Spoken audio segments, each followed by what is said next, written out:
మరి గత 2 రోజుల నుంచి సోషల్ మీడియా వేదికగా జరుగుతున్న రచ్చ, బిఆర్ నాయుడు గారిని టీటీడీ చైర్మన్ నుంచి దిగిపోండి అంటూ జరుగుతున్న చర్చ ఎలా చూడాలంటారు? మరి ఇప్పుడు ఫేక్ వీడియోలన్నీ వస్తున్నాయి. ఈ ఫేక్ వీడియోల వల్ల అనేక రకమైనటువంటి పరిణామాలు రాష్ట్రంలో చోటు చేసుకుంటున్నాయి. ఆ పరిణామాలు పక్కదోవ పట్టించడానికి ఇటువంటివి తీసుకొచ్చి బదనాం చేయాలి ఎన్డీఏ కూటమిని, తెలుగుదేశం పార్టీని, నారా చంద్రబాబు నాయకత్వంలో ఉన్నటువంటి పార్టీని అని ప్రయత్నాలు చేస్తూ ఉన్నారు. దానిలో ఒక భాగమే బిఆర్ నాయుడు ఎపిసోడు. మరి ఇటువంటి పనికిమాలినటువంటి వీడియోలు తీసుకొని వచ్చి ప్రజల యొక్క, ముఖ్యంగా ఒక బిఆర్ నాయుడే కాదు, మనం ఎంతో గౌరవించేటువంటి స్త్రీ యొక్క పవిత్రతని భంగం కలిగించే విధంగా మరి వెనక ఉండి రాజకీయాలు చేస్తున్నటువంటి వైసీపీ పార్టీ ఇటువంటి పిచ్చి పిచ్చి పనులు చేయడం మానుకుంటే మంచిదని చెప్పి ఇప్పటికైనా తెలియజేస్తా ఉన్నాను. బిఆర్ నాయుడు గారు నిన్ననే క్లారిటీ ఇచ్చారు. మరి ఆ వయసులో ఉన్న వ్యక్తి తన యొక్క పరిచయాలని మరి ఏ విధంగా ఉంటాయనేది ప్రజలకు తెలియజేశారు.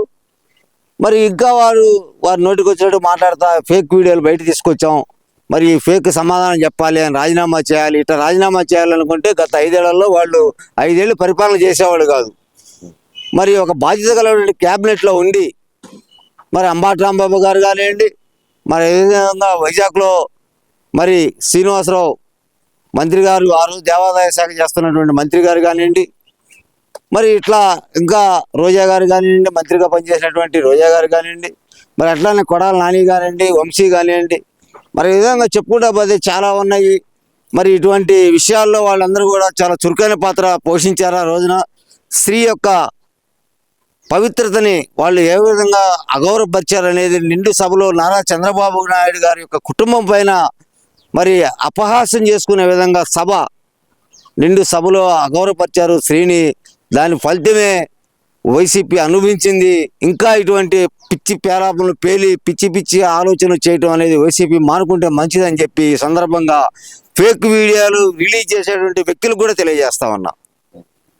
అంటే ఇక్కడ ప్రధానంగా చూస్తే కనుక ఇక మరి గతంలో ఏదైతే కనుక వీడియో కాల్స్ కలకాలని చూసాం మనం, గోరంట్ల మాధవ్ కానీ వీళ్ళందరూ వీడియో కాల్ కలకని చూసాం. మరి ఆ టైంలో ఆయన్ని సస్పెండ్ చేయడం కానీ, లేదంటే ఆయన్ని ఎంపీ పదవి నుంచి తొలగమంటం కానీ ఎందుకని జరగలేదంటారు? మరి అప్పుడు అదే చెప్తున్నాను కదండి, ఒక గోరంట్ల మాధవే కాదు, అంబటి రాంబాబే కాదు, రోజానే కాదు, మరి శ్రీనివాసరావు కాదు, వైజాగ్ మంత్రిగా పనిచేసినటువంటి వ్యక్తి, మరి ఇట్లా చెప్పుకుంటా పోతే చాలా ఉన్నాయి.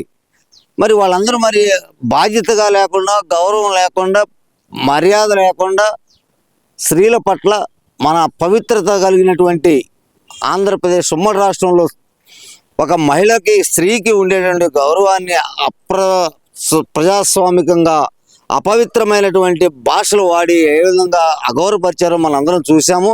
దాని ఫలితమే 11 సీట్లు వచ్చినాయి. ఈసారి సింగిల్ డిజిట్తో వాళ్ళు సరిపుచ్చుకోవాల్సిన పరిస్థితి వస్తుంది.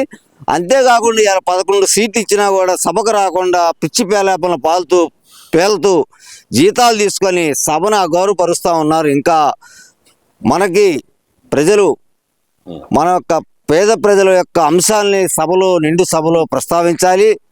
హరిజన, గిరిజన, బడుగు, మైనార్టీ వర్గాల్ని ఏ విధంగా హక్కును చేర్చుకోవాలనే ప్రయత్నం చేస్తున్నానని పదే చెప్పేటువంటి జగన్మోహన్ రెడ్డి మరి సభకు రాకుండా వాళ్ళ డర్టీ డజన్ కూడా సభకు రాకుండా చేస్తూ ఉన్నాడు. ఇవన్నీ కూడా రాబో రోజుల్లో ఫలితాన్ని అనుభవిస్తాడు. ఇంకా సింగిల్ డిజిట్ పరిమితం అవుతాడు. ఈ రాష్ట్ర ప్రజలు కూడా దానికోసం మరోసారి చూస్తున్నారు.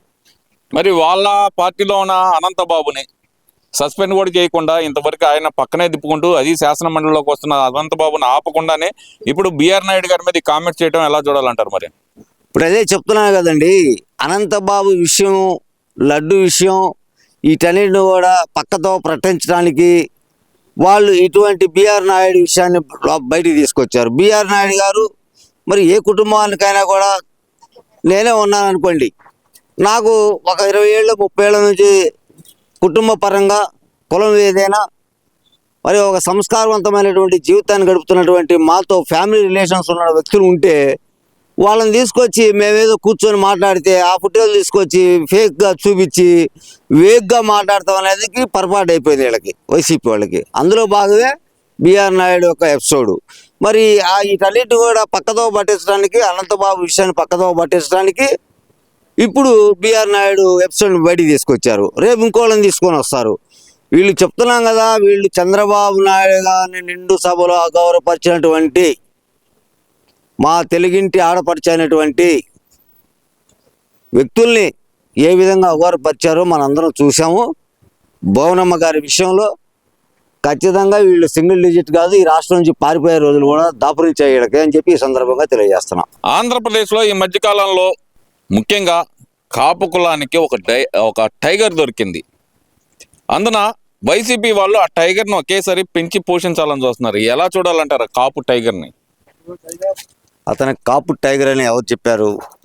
జగన్మోహన్ రెడ్డి గారే చెప్పారు. జగన్మోహన్ రెడ్డి విలువ లేని మనిషి కదా, ఆయన ఏదైనా మాట్లాడతాడు. ఇది నా మాట అన్నారు ఏంటండి? ఏ విలువలు ఉన్నాయి చెప్పండి?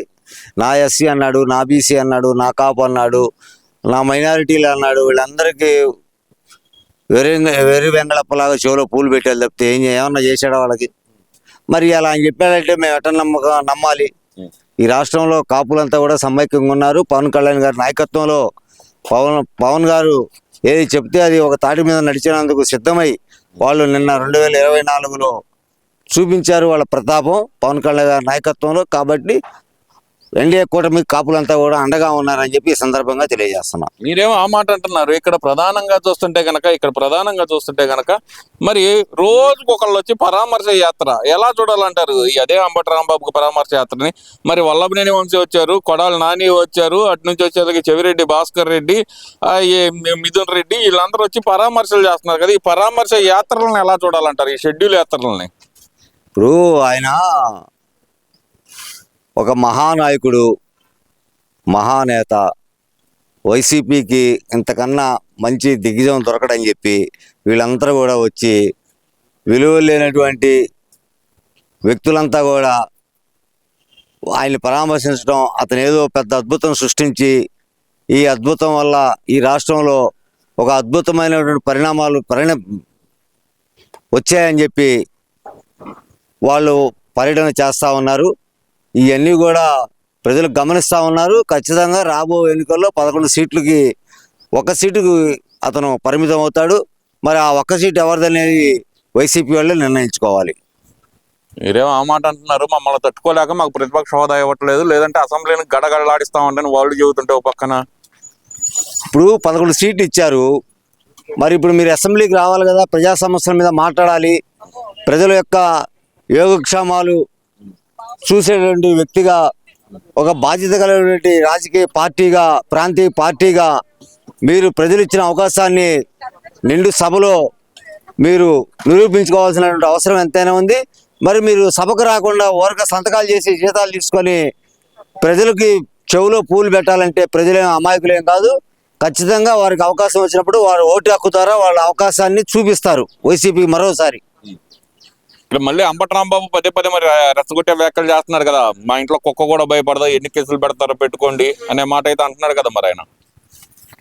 అయితే విలువ లేని మాటలు, విలువ లేని వ్యక్తులు మాట్లాడినప్పుడు వాటి మీద మేము మాట్లాడతాం చాలా హాస్యాస్పదంగా ఉంటుంది. కుక్క భయపడదో, కుక్క ఈయన భయపడదో మరి చూశారు 18 రోజులు. మరి ఇంకా అతను మతి భ్రమించి మాట్లాడితే దానికి ఎవరు సమాధానం చెప్పాలనేది ఈ రాష్ట్ర ప్రజలు అతను ఎక్కడ పోటీ చేసినా చూపిస్తారు ఈసారి అంబటి రాంబాబుకి.